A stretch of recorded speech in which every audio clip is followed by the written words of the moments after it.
দীর্ঘ 10 বছর মৃত্যুদণ্ডের শঙ্কায় প্রবাস জীবন কাটানোর পর অবশেষে প্রাণে বেঁচে গেলেন সৌদি প্রবাসী কেনিয়ান নাগরিক স্টেফেন আব্দুল কারিম মুনাইখো। 2011 সালে সৌদি আরবে কর্মরত অবস্থায় এক ইয়েমেনি সহকর্মীকে ছুরিকাঘাতে হত্যার ঘটনায় তার বিরুদ্ধে মৃত্যুদণ্ডাদেশ কার্যকর হয়।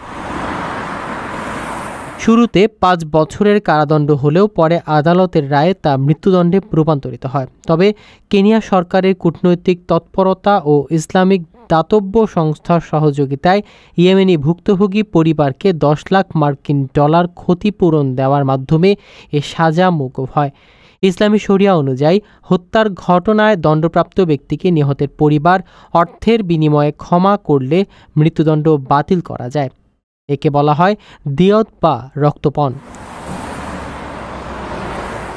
সৌদি আরবে এখনও এই শরিয়া ভিত্তিক আইন বলবৎ রয়েছে, যেখানে এমন সিদ্ধান্ত একমাত্র নিহতের পরিবারই নিতে পারবে।